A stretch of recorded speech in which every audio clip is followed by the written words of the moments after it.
집을 봅니다. 가치를 봅니다. 안녕하세요. 집 잘 보는 하우스봄TV의 봄소장입니다.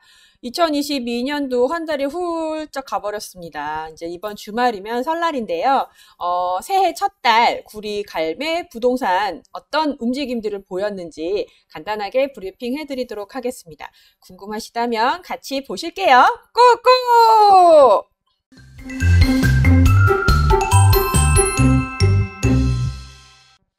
2022년 1월 구리 갈매 부동산 동향 시작하도록 하겠습니다.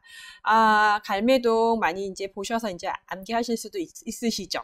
네, 7개 단지인데요. 이제 올해 2월부터는 이제 이스트힐, 여기 있는 이스트힐 아파트 단지가 이제 분양 전환을 준비하고 있는데 아마 분양 전환이 되면 이스트힐 아파트 동향까지 함께 설명해 드리도록 하겠습니다. 현재까지는 거래 가능한 7개 단지를 중심으로 말씀을 드리도록 할게요.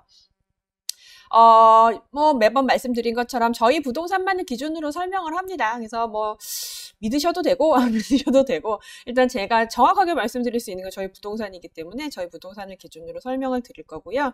서울 아파트 거래량이 역대 최저, 그래서 대선 전까지 약보합 수준을 유지한다고 해요.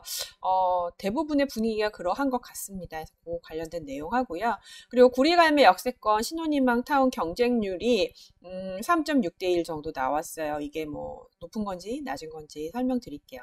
그리고 이재명 대통령 후보 공약으로 GTX-B 갈매역 추가 정차하는 게 반영이 되었죠. 공약은 공약일 뿐 실제 돼봐야 아는 거긴 하지만 그래도 갈매동 주민분들의 염원이 반영이 된 결과가 아닌가 싶습니다. 마찬가지로 국민의힘 윤석열 후보도 이제 GTX-B 갈매역 추가 정차에 대해서 어떻게 생각하는지 반영해 줬으면 좋겠다라고 안 그래도 생각을 하고 있었는데 구리시 당협에서 윤석열 후보와 통화해서 얘기를 전달했다고 합니다. 관련해서 디테일하게 설명드리도록 할게요. 2021년도 12월부터 2022년 1월, 그러니까 오늘이 1월 28일인데요. 어제 날짜 국토부 실거래가 기준으로 갈매동 아파트 거래량이 어느 정도 있었는지 살펴보도록 하겠습니다. 도표만 보셔도 빵빵빵빵이 너무 많이 보이지 않나요? 특히 할라비발디 같은 경우에는 10월달 이후에 거래가 지금까지 한 건도 보고된 게 없어요. 11월, 12월 그리고 이번 1월까지 거래된 게 하나도 없고요. 나머지 단지들도 사실상 이번 달에 거래된 거는 YCT 빼고는 없습니다. 좀 보시면 12월에 갈매 할라비발디 거래 건수 하나도 없고 갈매역 아이파크 한 건, 스타일스 한 건, YCT 한 건, 6단지 KCC 한 건, 프루지오 한 건, 더샵 나인힐스 총 한 건. 그래서 갈매동에서 12월 달에 총 거래가 된 거는 사실상 6건 밖에 없어요. 그 중에서도 제가 직이라고 표시되어 있는 부분들 있잖아요. 직거래입니다. 직거래로 신고가 됐어요. 중개사를 통한 나머지 건들도 사실상 특수관계인에 대한 거래로 이루어진 건들도 있습니다. 실제로 매매 거래가 이루어진 것도 있고 그냥 특수 거래 관계인 사이에서의 진행되는 부분들도 있었기 때문에 사실상 정상적으로 매매가 된 건은 많지 않은 상황이라고 보시면 될 것 같아요. 1월 달에 거래가 된 건 딱 YCT 2건밖에 없어요. 나머지 단지들은 거래가 하나도 되지 않았습니다. 좀 우울한 상황이기는 한데 YCT 2건 중에 한 건은 직거래예요. 그래서 나머지 한 건만 진행이 됐고요.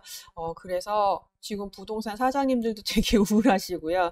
진짜 지금 집을 팔아야 하시는 분들도 되게 설날이 마냥 편하지는 않으실 것 같아요.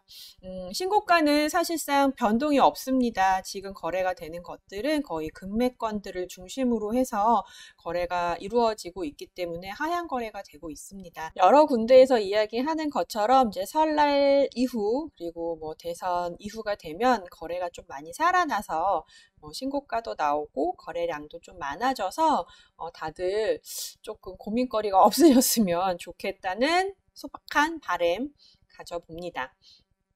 부동산 소식 앞서도 말씀드린 것처럼 서울 아파트 거래량이 역대 최저래요. 대선 전까지 약보합을 유지할 것 같은데 12월 거래량이 1088건이래요.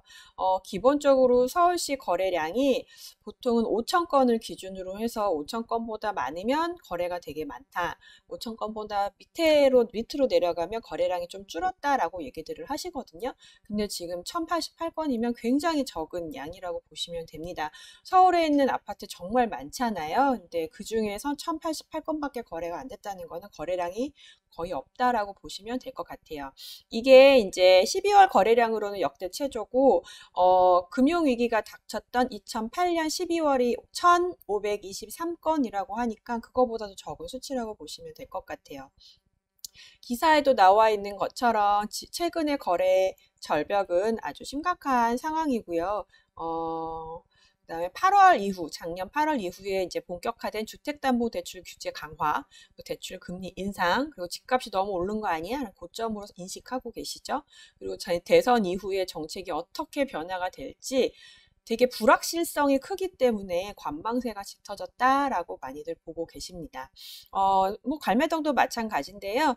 지금 뭐 일시적 이주택자, 뭐 갈아타기 수요나 사정상 집을 꼭 팔아야 하는 매도자들이 시세보다 낮은 금액의 매물을 내놓는 경우가 있어요. 그래서 실제로 갈매동에 급매물로 거래가 되고 있고 그런 거래들이 위주로 되면서 시세도 이제 하락 거래가 늘어나고 있습니다. 구리시 부동산 거래 현황표인데요. 살펴보시면 1월 달에 위에 있는 표는 2021년도 거래량이고요. 밑에 게 이번 달 2022년 월별 거래 현황인데요. 작년 1월 달에는 247건이 거래가 됐었는데 올 1월 달엔 구리시 전체로 봤을 때도 10건밖에 되지 않았습니다. 아까 전에 갈매동이 2건이 거래가 된 게 신고가 됐으니까 나머지 다른 동, 뭐 수택동이나 뭐 이쪽 동에 8건이 거래가 됐다고 보시면 될 것 같습니다. 위에 있는 도표로 보셔도 눈으로 바로 확인하실 수 있는 상황이죠. 구리갈매 역세권 신이타 얼마나 인기가 있었을까 너무 궁금해서 찾아봤어요. 1125호가 공급이 됐었는데 저희가 46제곱미터 타입 있었고 55제곱미터 타입이 있었잖아요. 46 타입은 경쟁률이 0.8대 1이라서 미달이었습니다. 예. 총 배정이 277호였는데 226호만 신청을 하셨기 때문에 지원하신 분들은 다 붙으셨겠죠? 근데 5호 타입 같은 경우는 경쟁률이 3.6대 1 정도 나왔습니다.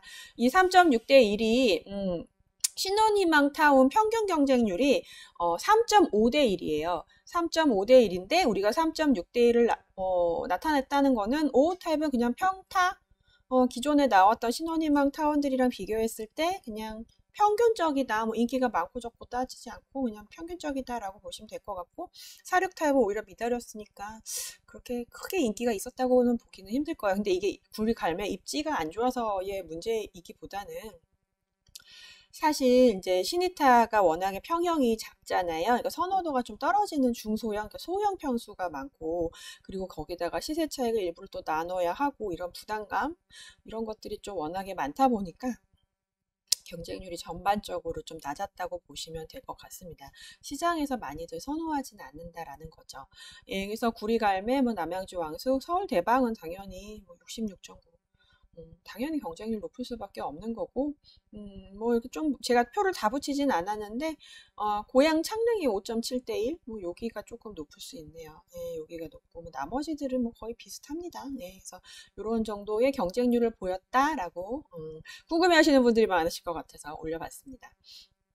이재명 후보가 공약으로 GTX-B 갈매역 추가 정차 를 이야기를 했죠. 그래서 지난 25일날 MBC 뉴스 투데이에 서민을 위한 정치 수도권 30분 생활권이라는 뉴스 타이틀로 갈매역이 등장을 했어요.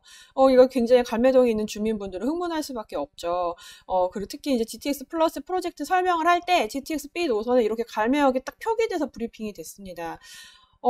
이게 사실은 갈매동 주민들은 굉장히 염원으로 생각을 하고 있는 건데, 당선이 유력한 양당의 후보 중에 한 분이 이렇게 아예 지도에다가 GTX-B 노선에다 갈매역을 딱 박아서 뉴스가 딱 나오니까 흥분할 수밖에 없죠.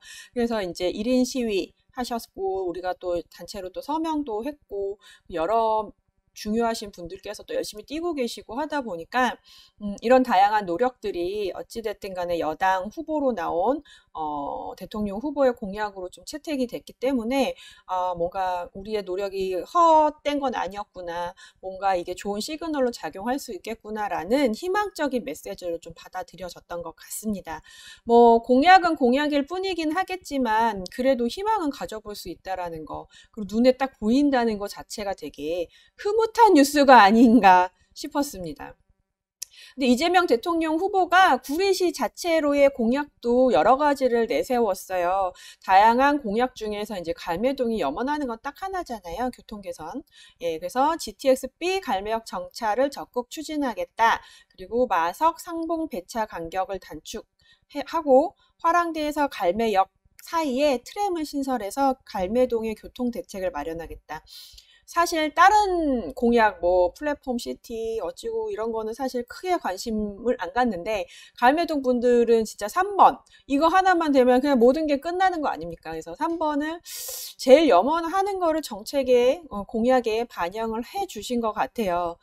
그래서 마음의 변화가 있는 분도 있지 않으실까라는 생각을 해봤습니다. 가장 강력한 거기 때문에 이런 거를 공약으로 내세웠고요. 그럼 여당은 이런데 야당은 어떤 거를 내놨을까 했는데 아직까지 딱 뭐 공약으로 채택해 준 거는 없는데 구리시 그 국민의힘 당협에서 이제 보도자료를 냈는데 나태근 위원장이 지역 현안과 얘기하면서 이제 교통 문제의 심각성을 좀 얘기를 했대요. 그래서 이제 대선 후보의 공약으로 채택해 줄 것을 좀 요청을 했고, 그래서 직접 윤석열 후보와 통화를 했다고 합니다. 그래서 반드시 갈매역 정차가 필요하다. 수도권 출퇴근 30분 시대를 말씀을 하고 계시니 갈매역 정차 꼭 공약에 반영을 해줬으면 좋겠다라고 했고, 약속 반영하겠다라고 약속을 하셨다고 통화를 하셨대요.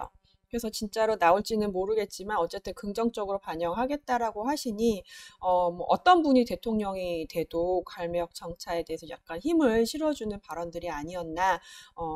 새해 첫 달에 굉장히 좀 우울한 이야기들이 많았는데 뭐 설 직전에 이런 뉴스들이 나와서 갈매동 주민분들한테는 되게 좋은 굿 뉴스가 되지 않았나 싶습니다. 이런 얘기들이 있었어요. 제가 준비한 건 여기까지였고요. 내용이 도움이 되셨다면 구독과 좋아요, 알람 설정 필수인 거 아시죠? 그리고 주말부터 시작되는 설 연휴 충분하게 리프레시 하시고 연휴 끝나고 2월 달에 다 같이 힘차게 달려보셨으면 합니다. 저희도 열심히 앞으로 뭐 더 중요한 뉴스들 나오는 거 있으면 잘 정리해서 브리핑 해드릴 거니까요. 자주 놀러 오셔서 댓글도 남겨주시고 구독과 좋아요도 열심히 해주셨으면 좋겠습니다. 새해 복 많이 받으세요. 감사합니다.